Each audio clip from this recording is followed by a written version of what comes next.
Un simple mail, un seul clic. Et c'est tout l'écosystème des cryptos qui a failli s'effondrer. C'est assez fou, non? Allez, on décortique ensemble cette histoire incroyable. Ok, on est le 8 septembre. Et là, tout s'emballe. Le directeur technique de Ledger, une vraie pointure dans le milieu, lâche un tweet qui met tout le monde en alerte. Il parle d'une attaque. Une attaque qui pourrait toucher toutes les crypto-monnaies. Imaginez un peu la panique. Alors la question c'est, comment est-ce possible? Comment une menace aussi énorme a pu émerger? Eh bien, l'enquête va révéler un truc assez déconcertant. À la racine de tout ça, il n'y a pas un exploit technique hyper complexe. Non, juste un bon vieil email de phishing envoyé à une seule et unique personne. Et pour vraiment comprendre à quel point c'était dangereux, il faut qu'on s'arrête un instant sur cette cible. Qui était cette personne? Et surtout, quel était son rôle? Un rôle absolument central dans la grande machine du logiciel. Alors voilà, ce développeur, c'est Josh Chammon, alias Quix. Et Quix, c'était un gros contributeur sur une plateforme qui s'appelle NPM. Pour faire simple, NPM, c'est un peu comme un immense magasin de briques de Lego pour les développeurs. Au lieu de fabriquer chaque brique eux-mêmes, ils piochent dedans pour construire leurs applications. C'est un gain de temps énorme. Et quand on parle d'échelle, accrochez-vous bien. Les paquets de code sur NPM, y compris ceux de Quixis, sont téléchargés, attention, plus de 2,5 milliards de fois. Pas par an, par semaine. C'est juste colossal. Tout ce système repose sur ce qu'on appelle une chaîne de confiance. C'est super efficace, mais c'est aussi incroyablement fragile.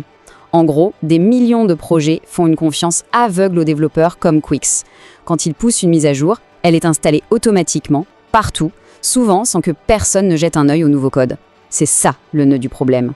Du coup, on commence à voir le plan des hackers se dessiner, et il est d'une simplicité redoutable. L'idée, c'est de prendre le contrôle d'un seul compte, celui de Quix, pour ensuite pouvoir injecter du code malveillant dans des millions de projets d'un seul coup. C'est le cheval de Troie numérique parfait. Alors, comment ils s'y sont pris? Eh bien, pas besoin d'un exploit de génie. Ils ont simplement utilisé une des plus vieilles ficelles du piratage. Un classique qui marche toujours, l'ingénierie sociale. Quix reçoit un email. Un email qui a l'air tout à fait légitime, super bien fait, lui demandant de mettre à jour son authentification à 2 facteurs. Il clique et il atterrit sur une page de connexion qui est fausse. Regardez bien l'URL. La différence avec la vraie? Un tout petit tiret. C'est subtil, presque invisible, et pourtant, c'est ce détail qui va tout faire basculer. Et c'est là que c'est intéressant. Ça nous montre que même un expert peut se faire avoir. Pourquoi ça a marché? Parce que tout était aligné. L'email était crédible, le message aussi, et surtout, la cible Quix était complètement sous l'eau, surmenée. Un moment de fatigue, un instant d'inattention, et bam, le piège se referme. Bon, maintenant que les hackers ont les clés de la maison, ils peuvent passer à l'étape suivante, le cœur de l'opération, injecter leur code malveillant. Et qu'est-ce qu'ils ajoutent? Juste ça, une seule ligne de code. Du charabia complet, impossible à lire pour un humain. C'est une technique bien connue qui porte un nom, l'obfuscation. L'obfuscation, en fait, c'est l'art de rendre un code volontairement illisible. On prend un code simple et clair et on le transforme en un sac de nœuds de caractères. Pour l'ordinateur, ça ne change rien, il comprend toujours. Mais pour un humain, même un expert qui essaye de comprendre ce que fait le code, c'est mission impossible. Le but, c'est de cacher ses intentions. Mais bien sûr, avec les bons outils, on peut débrouiller ce code. Et une fois que c'est fait, l'objectif des pirates devient limpide et il fait froid dans le dos. Le code était conçu pour s'attaquer au portefeuille de crypto-monnaies. Son rôle, intercepter les transactions pour les détourner. Mais là où le malware est vraiment malin, c'est dans sa façon de rester invisible jusqu'au bout. Et pour ça, les hackers ont utilisé un outil mathématique assez fascinant qui s'appelle la distance de Levenshtein. Alors, comment ça marche?